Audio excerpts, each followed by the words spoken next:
Berjumpa lagi dengan TJ44 di Cerita Bersambung.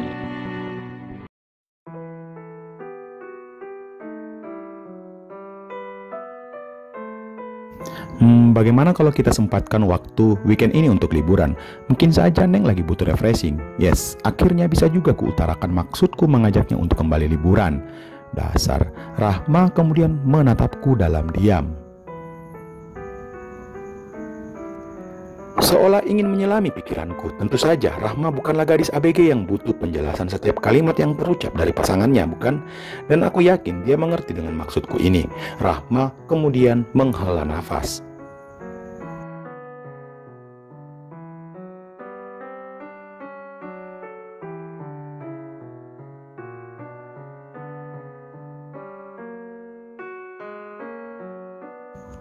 Gelengan pelan kepalanya sudah mampu menjawab tawaranku barusan. Sepertinya mengajakmu liburan bersama bukan hal yang tepat saat ini ya Neng. Karena Neng benar-benar bingung Kang. Jadi Akang sayang sama Neng? Tanyanya kemudian yang membuatku terdiam sesaat. Jika kamu menanyakan hal itu, maka jawabannya hanya bisa terjawab olehmu Neng.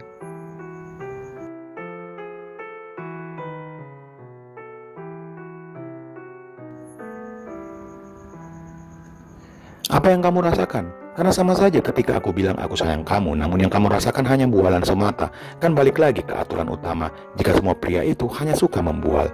Neng rasakan kok Kang. Rasakan apa? Kasih sayang Akang, cuma... Dan pada akhirnya aku pun kembali menghela nafas. Mungkin memberikan waktu padanya adalah hal tepat saat ini yang akan kulakukan.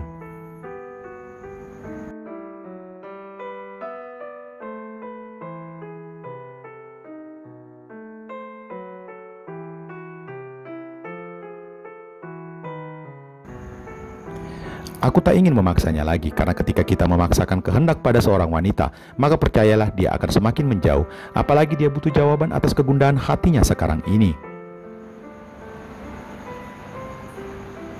Neng, silahkan tenangkan diri dulu, jangan dulu memikirkan, bahkan menghubungi Akang sebelum perasaan kamu membaik. Akang akan baik-baik saja dan tak akan pernah ingin membuatmu bersedih. Maksud Akang mau meninggalkan Neng?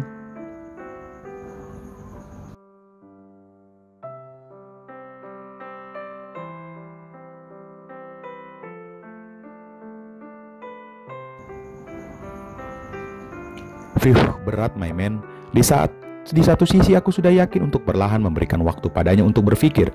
Di satu sisi lagi dia memberikan respon seperti itu. Kalau memang begitu, terima kasih Kang. Neng pamit dulu. Maaf jika Neng sudah berbuat salah ke Akang, sudah membuat Akang seperti ini. Assalamualaikum. Buset, dia malah pergi tanpa babi bu bebo. Duh wanita, apa sih maumu?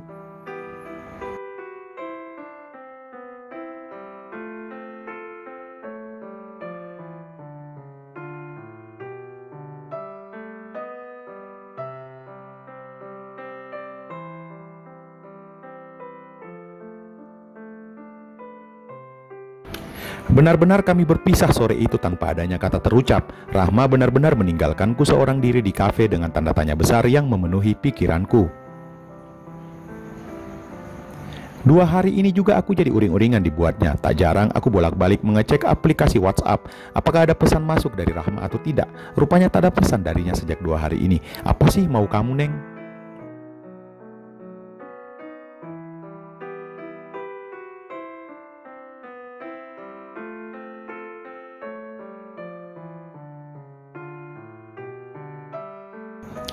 Mengapa malah jadi seperti ini endingnya? Berbagai macam pertanyaan yang kini hadir dalam benakku. Apakah ini akan menjadi tanda jika hubunganku dengannya akan berakhir? Malam ini aku hanya duduk menyendiri di ruang tengah, menatap TV yang sebetulnya kebalikan dari kalimat tersebut. Karena yang terjadi justru TV lah yang menatapku sekarang ini. Karena pandanganku kosong, aku terlalu fokus pada pikiranku sendiri.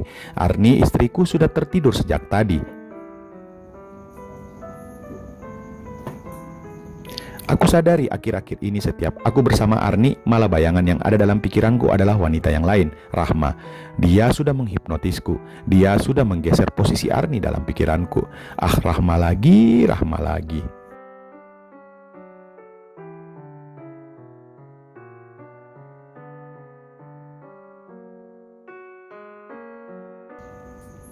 Tapi emang sih, menghilangkan Rahma dari pikiranku sekarang sama saja menghilangkan air laut di samudera nan luas. Rahma, ada apa denganmu? Aku lalu bangkit dari sofa karena tenggorokanku butuh asupan cairan dingin. Setelah tiba di dapur, aku membuka kulkas dan tanganku segera menyambar botol air mineral yang sisi luar botolnya sudah dipenuhi oleh embun saking dinginnya. Segera aku meneguk setengah dari isi botol minuman tersebut. Tapi tetap saja aku tak dapat menghilangkan dahagaku. Sejenak aku memandangi ponselku kembali. Aku melangkah kembali ke sofa dan mulai berselancar kembali, mengenang masa-masa indah bersama Rahma. Hingga di saat aku terjebak dalam memori itu, satu seruan pelan mengalihkanku sesaat.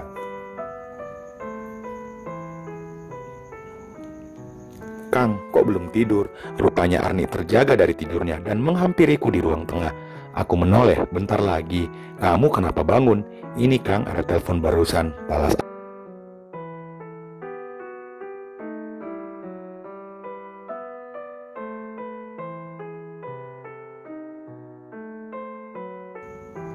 Kemudian ia melangkah mendekat ke sofa, lalu mengambil posisi duduk di sampingku. Arni kini sudah santai. Siapa yang nelpon? Tanyaku tersenyum. Arni lalu menyandarkan kepalanya di bahu kiriku, karena memang posisi dia duduk tepat di sisi kiriku saat ini. Umu Kalila, jantungku langsung berdetak begitu kencang. Aku tercekak. Ada desiran aneh yang langsung menyeruak masuk dan menggodaku agar mengorek lebih dalam pada Arni tentang apa yang mereka bahas di telepon tadi. Meski demikian, aku tetap jaga sikap dan seolah acuh atas nama yang baru saja Arni sebutin. Arni lalu mendongak menatapku dengan tatapan yang jika kuartikan menginginkan sesuatu dariku, entah itu apa. Rahma maksud kamu? Tanyaku pada akhirnya. Aku sejujurnya penasaran sih apa yang sebenarnya terjadi dengan Rahma. Kasihan dia Kang. Kasihan kenapa? Tadi dia nelpon, anaknya lagi sakit demam.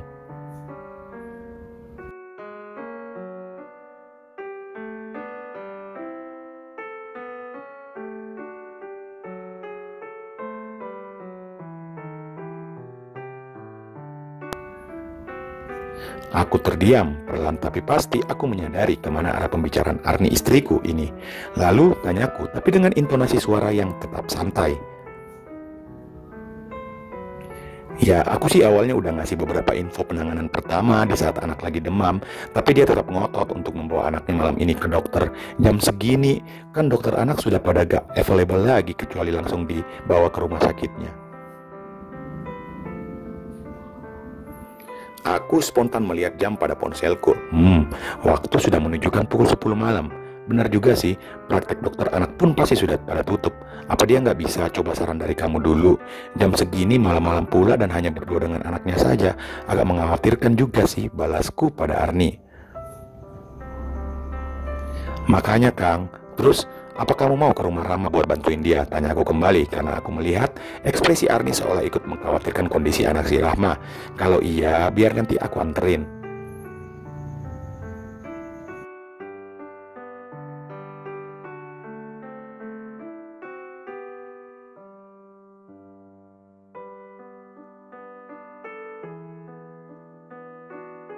Terus Rifa gimana? Masa iya kita tinggal sendiri di rumah? Kata Arni. Aku lalu mengangguk membenarkan ucapannya itu. Karena di rumah ini kami hanya bertiga juga. Ketika aku dan Arni pergi, maka Rifa, putri kami akan sendirian di rumah. Dan itu bukan hal yang baik untuk dilakukan. Lalu saran apa yang kamu butuhkan dari Akang sayang? Bagaimana kalau Akang yang ke rumah Umu Kalila? Kan biar bagaimana dia juga teman kantor Akang. Aduh Arni, bukan masalah dia teman kantor atau bukan, tapi ini sama saja kamu memberikan peluang buatku. Tepuk jidat. Aku lantas tak dapat berkata-kata lagi. Lebih baik diam. Meski dalam hati sudah bersorak gembira atas saran dari Arni itu. Apalagi aku juga punya alasan untuk bertemu dengan Rahma nantinya. Auto bingung.